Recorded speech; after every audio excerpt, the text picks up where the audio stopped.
আমাদের অন্তর্বর্তীকালীন সরকারের প্রধান উপদেষ্টা বা চিফ অ্যাডভাইজার কিছুদিন আগে চীনে গিয়েছিলেন দীর্ঘ 4 দিনের সফরে। তবে এই সফরে কিন্তু বাংলাদেশ অনেক কিছু পেয়েছে, সেগুলো কি কি আমরা কি জানি?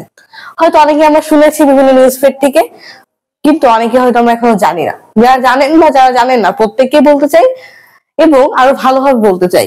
আশা করি আপনার আমার কথাগুলো বা কি কি বাংলাদেশ পেয়েছে এগুলো আপনারা ক্লিয়ার ভাবে বুঝতে পারবেন।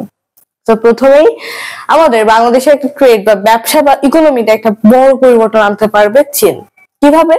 চীনের যে কোম্পানিগুলো আছে, চীনে কিন্তু অনেক বিখ্যাত বিখ্যাত কোম্পানি আছে। সেই কোম্পানির মধ্যে 30টা বড় বড় কোম্পানি যে চীনা শিল্প অঞ্চল আছে, বাংলাদেশে একটা চীনা শিল্প অঞ্চল গড়ে তুলতে চায় এবং সেখানে প্রায় $1 বিলিয়ন তারা বিনিয়োগ করতে চাই, ইনভেস্ট করতে চাই। এটা কিন্তু বাংলাদেশের জন্য খুবই উপকারী এবং ইকোনমিতে একটা বড় প্রভাব রাখবে বাংলাদেশে। এরপরে বাংলাদেশের দ্বিতীয় বৃহত্তম সমুদ্র বন্দর হচ্ছে মোংলা সমুদ্র বন্দর। সেই মোংলা সমুদ্র বন্দরকে আধুনিকরণ করার জন্য চীন প্রায় $40 কোটি ঋণ দিতে চায় এবং সেই মোংলা সমুদ্র বন্দরটাকে চীন আধুনিকরণ করবে এবং সেইখান থেকে তারা ব্যবসা বাণিজ্য করবে। এবং বাংলাদেশের যে প্রযুক্তি খাত আছে, বাংলাদেশ কিন্তু অন্যান্য অনেক উন্নত দেশের থেকে প্রযুক্তির দিক দিয়ে অনেক অনেক অনেক পিছিয়ে। আমরা যদি অন্যান্য দেশের দিকে তাকাই, তারা যে প্রযুক্তি বা তারা যে টেকনোলজি ব্যবহার করে, বাংলাদেশ কিন্তু তার মানে একাংশ নয় আমরা বলতে পারি। সো এই প্রযুক্তি কিন্তু আমাদের দেশে খুবই গুরুত্বপূর্ণ এবং এটা আমাদের দেশে মানে ডেভেলপ করা খুবই জরুরি। চীন এই প্রযুক্তি খাতে বিনিয়োগ করতে চাই। এরপরে 2028 সাল পর্যন্ত শুল্ক ও কোটা মুক্ত রপ্তানি সুবিধা তারা চীন আমাদেরকে দেবে। যে ট্যাক্স সেটা আমাদের থাকবে না, বা আমাদের দুই দেশের মধ্যকার যে বিজনেসটা বা ট্রেড বা ব্যবসা, ইম্পোর্ট এক্সপোর্ট বা রপ্তানি আমদানি রপ্তানি এটা আরো ভালোভাবে হবে। আমরা কিন্তু চীন থেকে অনেক প্রোডাক্ট পাবো, পাশাপাশি বাংলাদেশের অনেক প্রোডাক্ট চীনে যাবে, চীনের থেকে অনেক প্রোডাক্ট বাংলাদেশে এসে বাংলাদেশ থেকে পুরো বিশ্বে ছড়িয়ে যাবে, এমন হবে।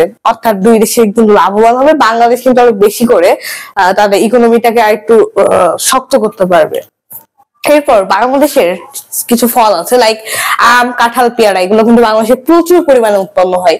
এই যে মে জুন মাস থেকে চীন এই পেয়ারা, আম, কাঁঠাল, এই টাইপস অফ ফ্রুটস, তারা এই ধরনের ফলগুলো চীন আমদানি করতে চায়।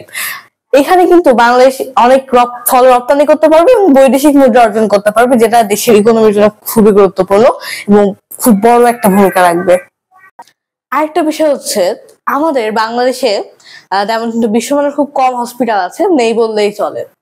15,000 কোটি টাকা খরচ করে এখন চীন আমাদের বাংলাদেশে 4টা বিশ্বমানের মেডিকেল কলেজ তৈরি করে দিবে।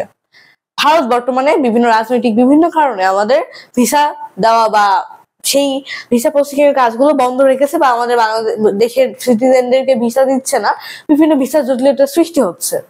সেক্ষেত্রে বাংলাদেশের রোগী যেতে না পারলেও আমরা কিন্তু চীনে যে বা চিকিৎসা করাতে পারি, বা আমাদের বাংলাদেশে বিশ্বমানের হসপিটালে কিন্তু আমরা বিশ্বমানের চিকিৎসা পেতে পারি।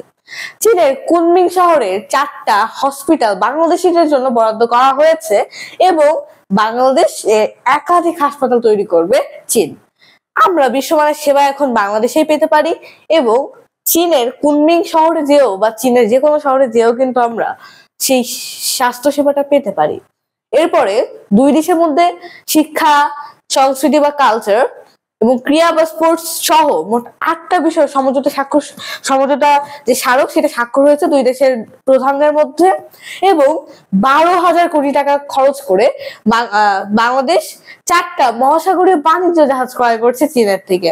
এরপর 10,000 কোটি টাকা খরচ করে বহু আকাঙ্ক্ষিত তিস্তা যে ব্যারেজ আছে বা তিস্তা যে আমাদের বাঁধ আছে, সেই তিস্তা ব্যারেজ বা তিস্তা বাঁধ আরো সুন্দরভাবে তিস্তা নির্মাণ করবে।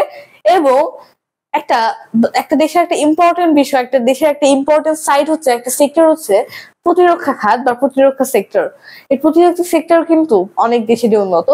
বাংলাদেশের প্রতিরক্ষা সেক্টরকে আরো বেশি উন্নত করতে চীন কিন্তু অনেক বেশি হেল্প করবে। সো চীনের কারণে কিন্তু বাংলাদেশ প্রচুর বিভিন্ন ওয়েতে অনেক বেশি হেল্পফুল হবে।